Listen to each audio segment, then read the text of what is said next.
The race is starting. As expected, some of the folks are passing me, but I'm actually passing some of the people here as well. It was raining a little bit at the start. It had been raining for days, I think, before the race, so it was going to be really wet. I knew that. And as you can see, I'm on my old mountain bike. That's my 1995 GT bike. So I'm probably the only person in the whole race actually on a quill stem. And you can see right here, it got really bunched up, and everybody who was like towards the middle of the race was just at this point kind of walking. So yeah, it's kind of a bummer, but there's nothing you can do about that. I figured at this point I would just try to like relax and not worry about it, because I'd have plenty of time to. It's a 50-kilometer race with, I guess, 850, 900 meters of climbing, so I knew it was going to be like a 2-hour, 3-hour, something like that, maybe 3-hour race, so I wasn't in a hurry. I knew I'd have plenty of time to exert all the energy I wanted later, so here I was just kind of relaxing and just walking. As you can see, it is extremely muddy. Yeah, it was a mess. There were other racers that have already been on this course, like the actual cyclocross racers. I don't know, like the juniors and other categories had already raced here, so the course was totally muddy and ruddy, as you can see right here in the video. Actually, for me, it was even kind of like hard to, I mean, this part wasn't bad, but there's parts of it that it was hard just to not fall off the bike and just like slip out all over the place. I was just trying to find some ruts and stay in them and just keep going. But I did have the right bike, I guess. I had, you know, a mountain bike, whereas you can see some other folks do have mountain bikes, like that guy right there that just passed me, but probably the majority of the folks had, you know, gravel bikes and stuff like that. Drop bar bikes with thinner, skinnier tires.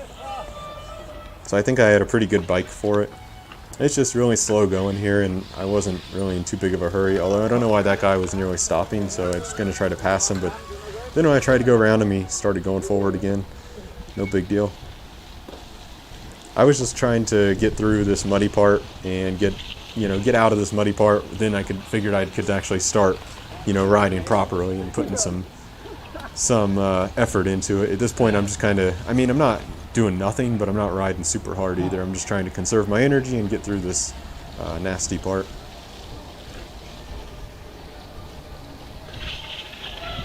Here's another traffic jam. It actually, this mud doesn't look as bad on the video as it felt like it was in real life. Like, it felt like in real life it was like so difficult to ride in, and I was just slipping everywhere. Everybody was slipping everywhere. But watching the video, it kind of doesn't look that bad. But I can assure you it's worse in real life than it looks here. And I did have my SPD 520 clipless pedals on. So, you know, it wasn't like I could just like take my feet off easily and just like slide down some of these hills. I actually, you know, had to clip in, clip out if I needed to do that, which I did plenty of times. I think they were the right choice, actually. In the end, it was kind of difficult on this really muddy part, having to clip in and out a lot and whatnot, but it was such a long ride, it felt pretty nice to have my feet locked in, not having to worry about them slipping or moving later on in the race. I have no idea what position I am in right here. I'm sure pretty far back, probably around 75% in the back. Most of the people back here were, you know, pretty chilled out. Like, people in this kind of section of the race aren't, you know, too worried about it. They're not planning on winning the race or winning their category or anything like that. Everybody at this point is just kind of trying to ride the race and just have fun. Yeah, the ones in the front are the ones that are really, you know, going hard at it. Hey. This part doesn't look that steep, but actually it was, and my feet were just slipping all over the place.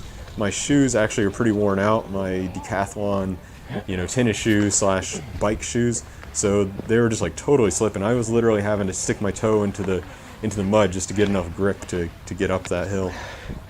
GoPro, stop recording. This is once we kind of got out of the beginning area and we're actually getting into the woods. Nice little downhill section here. I mean, and then just right back up to some stairs. There were so many situations like this where we would go up and down, then some stairs.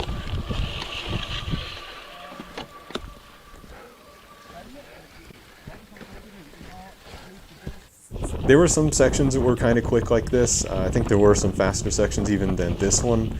I guess I never made it over like 40 kilometers an hour on any of these single tracks. Yeah, one thing that happened maybe around here, I think it just reminded me watching the video, is especially my back brake was like getting way out of adjustment. I was nearly having to completely just squeeze tight to stop the thing at all. So basically my back brake wasn't working too well. The front one was also slipping, so my brakes were really not well. I guess I didn't. Thing is I adjusted everything, you know, shortly before this race, and I think I just had it adjusted a little bit wrong. Some of these parts look pretty simple, but when I was there, I was taking it pretty cautious. And I kept on thinking in my mind, this is a long race, so there's no reason to try blasting down any of these technical sections, because if I crash out, then it's going to be, you know, not worth it. It may take me a couple extra seconds going down these sections slower, but at least I won't crash and get hurt and have to like walk back home or something. I don't even know how I would have got back if I would have crashed, because, you know, it's like 25 kilometers out, 25 kilometers back. Definitely don't want to crash, so took it pretty easy on the downhill sections. Plus I'm not all that used to this bike. I mean, I rode it to work and back a few times. I've done a couple little gravel rides here and there, but I don't have that many kilometers on the bike, so I'm not super comfortable with it. And just to remind you, it has no front suspension, so it's a fully solid mountain bike, fully rigid mountain bike. There were a couple sections like this where we were like going under bridges, and there was like stairs we had to climb up.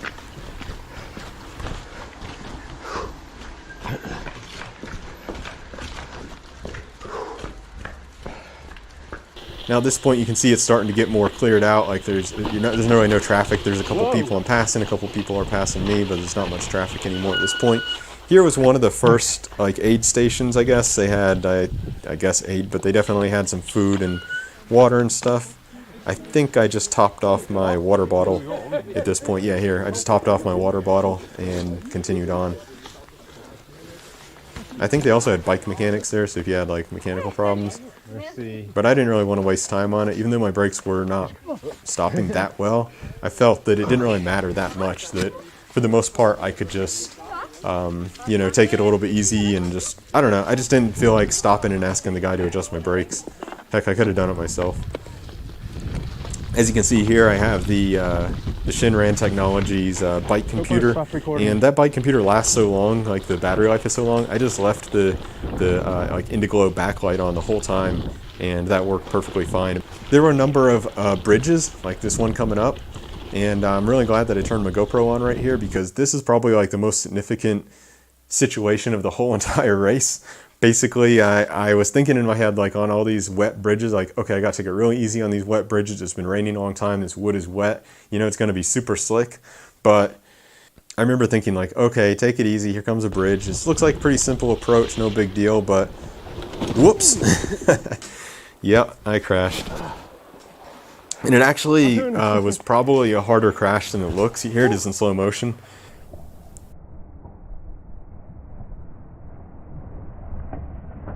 Boom.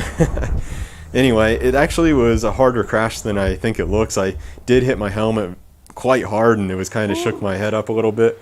Hit my hip pretty hard on the ground. I didn't notice the hip pain that much at the beginning when I first stood up, but yeah, my head had been hit pretty hard, so I just was like going to stand there for a minute and get my bearings again, and then continue on and take it easy.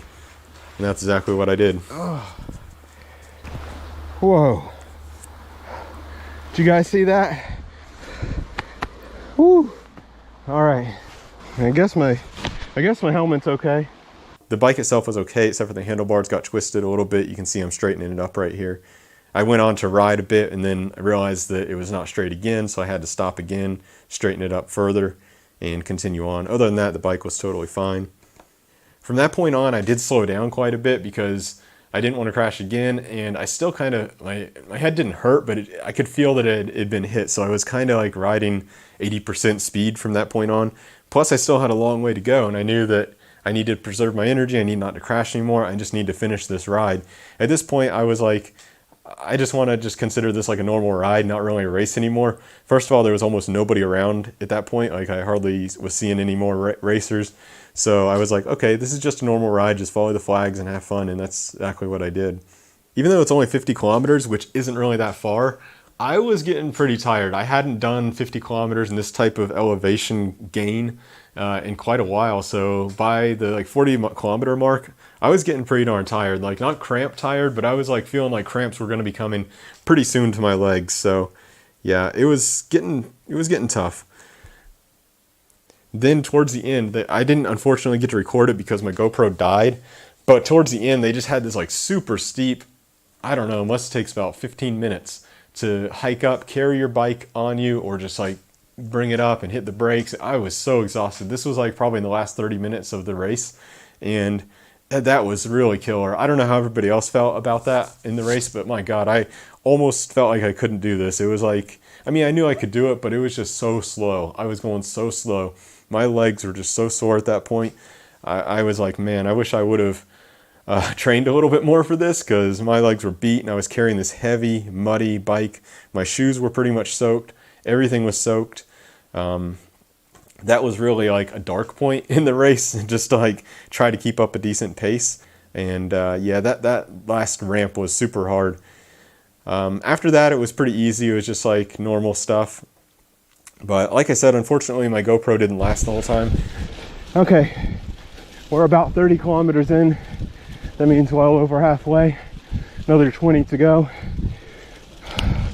I'm 1 hour and 54 minutes in. I know there's a very difficult little climb coming up. And when I say climb, I mean climb with your feet. It's like some stairs. So a little bit saving my energy for that piece. I think I feel fully recovered from the crash. My head doesn't really hurt. So even though I missed about like the last 30% or roughly 30%, this is a recreation of what it might have looked like when I finished. Here I come, pretty happy, #1 position. No, I'm just kidding. That's the professionals that raced the next day on Sunday. That was the winner from that race. But anyway, that was the race. I mean, it was just a super muddy gravel race. What else can you say about it? My bike, the classic bike, did pretty well. I didn't do that well. Actually, I don't remember what position I was in, honestly. It was a few weeks ago, but it was towards the back. Let's just say that. It was probably in the 75 plus percentile. So not like a good performance by any means. And maybe if I wouldn't have crashed, maybe if I didn't have such a heavy bike, maybe my shoes weren't soaked, blah, blah, blah. Maybe I would have done a little bit better. But, you know, it is what it is. But I was just there to have fun. That's how I do these races. I'm not that competitive. I'm just out there trying to have fun. And honestly, it is fun. It's painful, but it's fun at the same time. It's like, it's hard to describe. But I really like bike racing, even though I'm not fast or really that competitive. It's just fun being amongst all the other racers and just seeing how you can do, see how you are against all these other people. Anyway, I'm rambling now. That was pretty much the race. That's all I have to say about it. It was super tough. I think it took me like 3 hours, 15 minutes, something like that to finish. It was cold. It was rainy most of the time. And the bike itself did really good though, other than the brakes, which isn't the bike's fault. That's just a matter of adjustment. So if you're wondering, yes, you can gravel race on a classic mountain bike. It'll work just fine. But I did talk to a couple of people and I told them, like, I guess this bike probably weighs 13 to 14 kilograms. I don't have a scale. I haven't really weighed it properly yet, but I'm just guessing it's like 13, 14 plus kilograms. It is all steel. So you're going to probably be at like a 3 kilogram disadvantage compared to all the other people. So other than the weight disadvantage and maybe a little bit worse braking than some of the newer modern gravel bikes, other than that, if you just want to go into a race and have fun, bike like this is perfectly capable, no question. It'll do it. It did it 20 years ago, it'll do it today. So anyway, I guess I'm rambling again. So that was pretty much our race. I did have a lot of fun on it. If you have any questions about the race, if you want to know anything about gravel racing or this bike, let me know. Thanks for watching and have a nice day. Bye.